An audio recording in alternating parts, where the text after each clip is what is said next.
कृष्ण जन्मभूमि की सियावर प्रभु रामचंद्र की भारत माता की। या ठिकाणी आपण सर्वजण ओरणमधला जो प्रकार घडलेला आपल्या सगळ्यांना माहिती आहे आणि त्याच्या निषेधार्थ आपण सर्वजण मोठ्या संख्येने जमलेले आहात। ह्या कार्यक्रमाला सुरुवात करण्यापूर्वी 2 मिनिटं यशस्वीताईंना आपण श्रद्धांजली देऊया आणि त्याच्यानंतर आपण कार्यक्रमाला सुरुवात करूया। सावधान।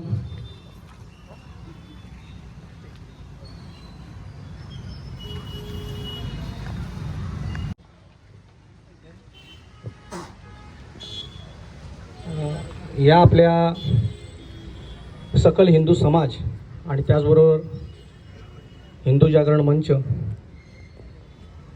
या माध्यमातून या ठिकाणी आपण हा भावपूर्ण श्रद्धांजलीचा कार्यक्रम त्याचबरोबरीने निषेधाचा कार्यक्रम आपण या ठिकाणी घेत आहे। मी आपल्या सकल हिंदू समाजाच्या वतीने शिल्पाताईंना विनंती करतो की त्यांनी या ठिकाणी येऊन आपलं मनोगत मांडावं। जय श्रीराम। सगळ्यात पहिले आपण सगळे इथे जमलोय ते फक्त मला तरी असं वाटतं की आपण बोर्ड लावलंय यशस्वीताईंचं, पण 2 ते 3 दिवसात फक्त लाईन लागली आहे आणि ते झालंय उरणमध्ये। पण नेहमीच आम्हाला असे मोर्चे काढावे लागतात किंवा नेहमीच आम्हाला आमचा निषेध नोंदवावा लागतो। त्यासाठी काहीतरी कडक कायदा झाला पाहिजे। 2 दिवस झाले आणि सगळं सॉल्व्ह झालेलं आहे, असं काही व्हायला नकोय। तर त्यासाठी मला असं वाटतं की आपल्या पनवेलमध्ये पण मला कुठल्याही जाती धर्मावर अजिबात बोलायचं नाही, कारण आपण सगळे एक आहोत हे पण मी सांगते।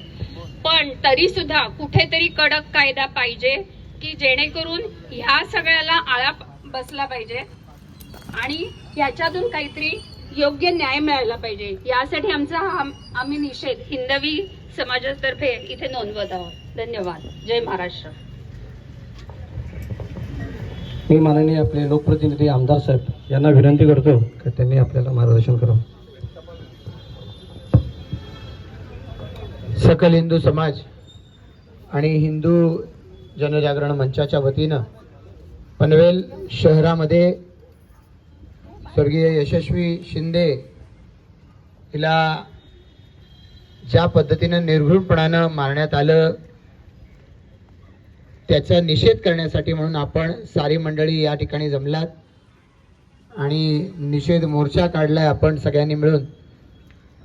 या ठिकाणी उपस्थित असणारे समाजातील सर्व सहकारी, उपस्थित सर्व मान्यवर, सर्व उपस्थित भगिनी आणि बंधूंनो, खरं तर आपल्यासाठी अशा पद्धतीनं जमावं लागणं हेच आपल्या सगळ्यांच्यासाठी मान खाली घालावं लागणार आहे। एकीकडे वेगवेगळ्या पद्धतीनं आपल्या समाजामध्ये महिलांच्या विषयी आदरभाव वाढायस लागावा यासाठी आपण वेगवेगळ्या पद्धतीच्या अभियानांचं आयोजन करतो, वेगवेगळे उपक्रम आपण आयोजित करतो आणि त्याच वेळेला समाजामध्ये असा एखादा वर्ग आहे की जो महिलांना केवळ उपभोग्य वस्तू समजतो आणि त्या या ठिकाणी मनोवृत्तीचे म्हणजे आपण नीच मनोवृत्ती म्हणू शकतो, अशा नीच मनोवृत्तीने वावरणारी माणसं जर समाजामध्ये राहिली तर आपला समाज कधी पुढे जाऊ शकत नाही, प्रगत होऊ शकत नाही। अनेक वेळेला आपण असं वाटत राहतं की माणसाची अनेक जणांची बोलण्याची प्रवृत्ती एक आणि वागण्याची प्रवृत्ती प्रत्यक्षात वेगळी असं सातत्यानं जेव्हा जाणवायला लागतं त्यावेळेला प्रत्येकाच्या मनामध्ये कुठं ना कुठंतरी या सगळ्या समाज प्रथेविषयी किंवा समाजाच्या या प्रवृत्तींच्या विषयी मनामध्ये किळसपणाची भावना ही मनामध्ये निर्माण होत असते आणि अशी कृत्य ज्या वेळेला घडतात त्यावेळेला संताप हा आपल्याला येत राहतो आणि तो संताप व्यक्त करण्यासाठी म्हणून आज आपण त्या ठिकाणी जमलोय। पण हा संताप जो आपण व्यक्त करतोय हा संताप आपल्याला शासकीय व्यवस्थेच्या या ठिकाणी शासकीय व्यवस्थेला जागा करण्यासाठी म्हणून वापरायचा आहे। शासकीय व्यवस्थेनं जर तिथं उरणमध्ये आश्वासित केलं असेल की पुढच्या 2-4 दिवसामध्ये आम्ही जो आरोपी आहे त्या आरोपीला शोधून काढू आणि त्याला बेड्या घालू, आपल्या व्यवस्थेमध्ये तिथल्या तिथे शासन द्यायची प्रथा दुर्दैवानं आपल्या लोकशाही प्रवृत्तीमध्ये नाही, अन्यथा अशा प्रवृत्तींना ठेचून मारलं पाहिजे, हीच त्यांच्यासाठी शिक्षा असू शकते। फाशी द्या, फाशी द्या,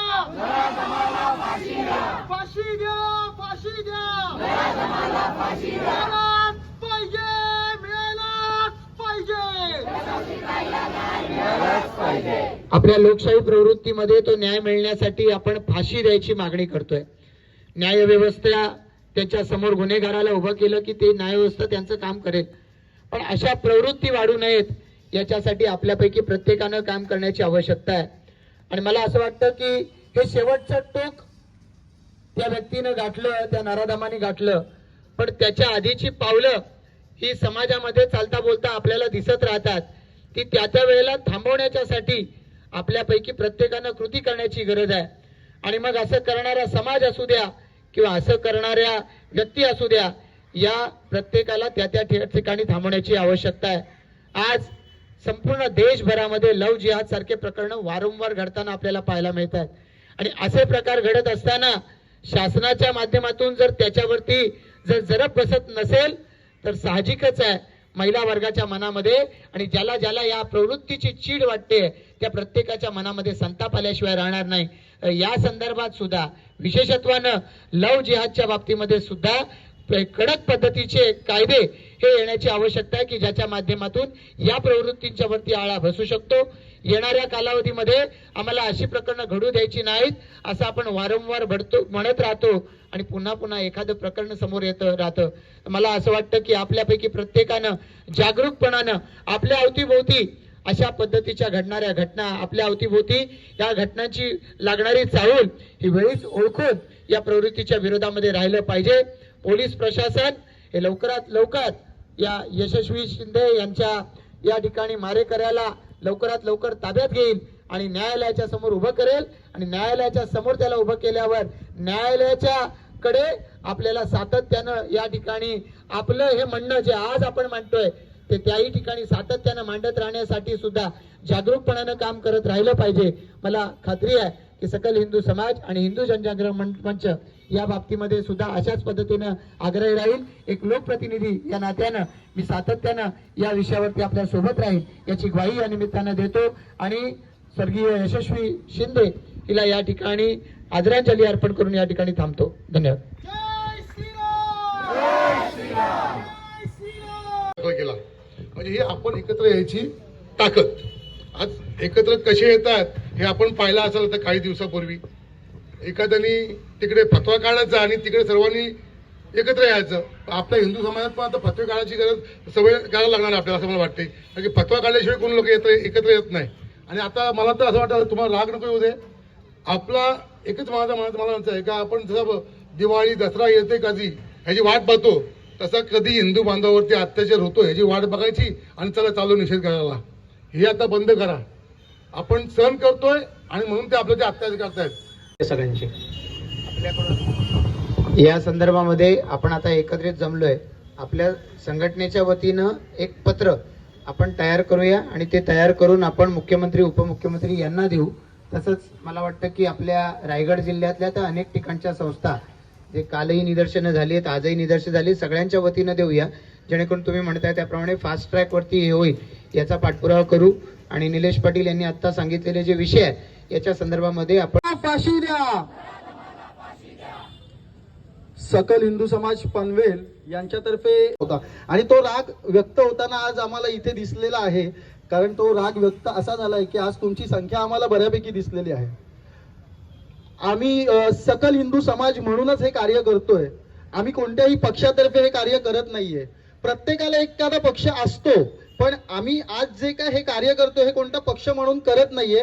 ह्याची सगळ्यांनी कृपया पहिले तर नोंद घ्या आणि सर्व हिंदूंनी यासाठी एकत्र या की हा सकल हिंदू समाज आहे, त्याच्या मध्ये आपण काम करतो आहोत हे समजून सगळ्यांनी या. इथे कुठल्याही पक्षाचा कोणीही असू शकतो, पण त्याच्यासाठी सकल हिंदू समाजामध्ये कुठलाही मतभेद नसणार आहेत.